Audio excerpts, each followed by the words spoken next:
Let's do this. I'm a big fan of pie charts, but if you want to use a pie chart, if you want to use a different graph, you want to plot on the y-axis, you can do any of that stuff. Whatever visual aids you think is best here. But here we are sitting at the start of the football season, and I can't help but do this. So let's all walk ourselves through this, certainly within the state of Texas. Let's do a little compare and contrast the two professional football, the two NFL franchises in the state of Texas. If I slip up and say professional, that, of course, can mean the University of Texas professional team or the Texas A&M professional team. So we got to qualify that. These are your two NFL franchises. Let's just take the last few months and compare and contrast. Got it? One franchise is a never-ending reality show that's off-season has included their quarterback, a top 10 quarterback easily. Some would argue a top 8, but either way, let's just go with top 10. Their quarterback of this franchise not only is not offered a contract, he's doing the unthinkable, and he's playing without a new deal as a lame duck quarterback in an industry across the board. Under no circumstance does any team anywhere operate that way. This franchise does. The going rate has been $55 million per season, and this starting quarterback for one of your Texas franchises doesn't have a deal, and every now and then, the quarterback of this franchise hints that he's going to leave. He's lame duck. The other franchise in Texas that's in the NFL, they have a second-year quarterback who is on a very inexpensive deal, who is healthy, he's calm, he's amazingly talented, and you know what else? He's amazingly quiet. He's regarded, the quarterback of the other franchise is regarded as a superstar in the making, and you know what? You've heard nothing from him this offseason. One Texas franchise has a head coach who has no idea if he's going to return to be the head coach next season. He's openly complained, the head coach of one franchise has openly complained about not getting a new contract. He's whined about it regularly. Only for his boss, that's the owner of the other franchise. The owner of this franchise said at a opening day training camp news conference and pretty much mocked him and said he's lucky to be here. He blasted him every other sentence, while this coach, who's lame duck, who didn't know he was going to have a job this year, doesn't know if he's going to have a job next month, he had to sit there and take it while his boss pretty much made fun of him, saying no one is safe here while he's 3 feet away. The owner of one franchise has even teased publicly, and it seems like he does it, I don't know, like every Thursday or Friday. The owner of one franchise teases publicly about hiring Bill Belichick. Just throws it out there every now and then. Compare this. The head coach of the other franchise, the Texas franchise in the NFL, has said very little publicly. In fact, you rarely, if ever, hear from him. And he was second. Do you know this? I believe he was only 1 or 2 votes out, and I think it should have been the coach of the year.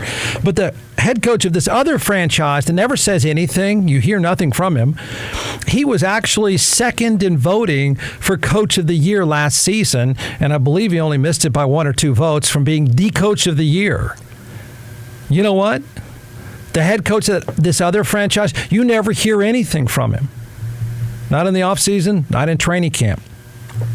One franchise in the state of Texas, they have a wide receiver that's among the best 3 or 4 in the NFL, and he's now relegated to Twitter postings with things like LOL, and he's relegated to doing that now because, well, he's not practicing, and he's tweeting out LOL because his boss, the boss of this one franchise, the team's owner, he said, quote, "I see no sense of urgency in getting him here. The wide receiver, by the way, of this one franchise who's not practicing now because he doesn't have a contract because his boss said he didn't really need him at this point. He had 135 catches last year and he led the entire NFL. So he's watching and has been watching other players in his position with far fewer catches get new contracts. So he's now holding out. The best player, the best offensive player on this franchise is not even there. He's missed half of training camp so far. It's so convoluted, by the way, that one of this one franchise, one of their star players has gone public in trying to pressure the boss of this team, he owns the team, to pressure him saying, you need to sign him and get him here. They're just sort of playing it out publicly. But the other franchise, that other one, you know what? They added a receiver from Buffalo, making them the only team in the NFL that has 3 receivers with more than 600 yards in receiving last season. All of them are in camp of this franchise. All of them are healthy. By the way, they also have one of the best tight ends in the game. He left the other franchise to go to this franchise. And you know what? You've heard nothing from any of those players the entire training camp. Nothing. This one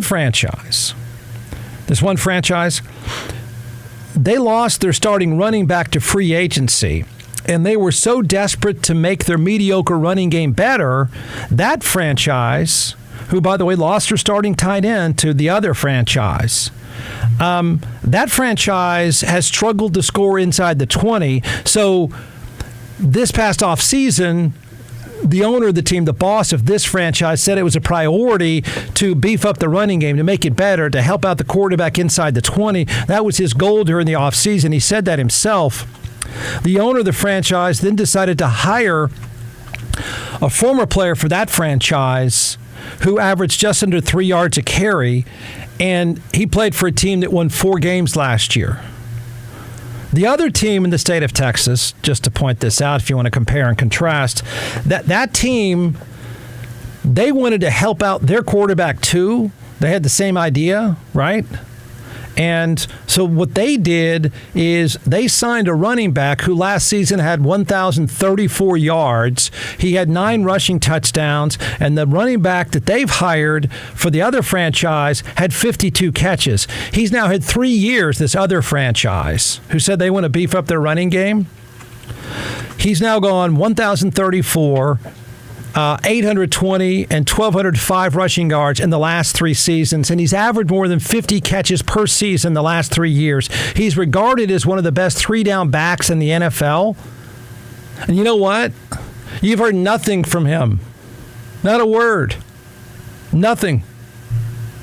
You haven't heard one thing from this player. He's healthy and in camp. To compare and contrast the franchises even a little bit more, just where they are now, where they're going now. One franchise owner has been in a legal fight. What is he, 95, 102, 87, whatever the number is. But the owner of one franchise this offseason leading up to the day of training camp, in fact, that it started, he's been in a legal fight in a paternity case involving a woman who claims the owner of this franchise is her father. The owner of the franchise then thought it would be a really good idea because he's been paying the woman and her mom for a better part of 20 years. The owner of this franchise decided that it would be a good idea to countersue her just before training camp to then fight legally over the mandate for him to get a paternity test. That's what he thought he would fight over at the start of training camp.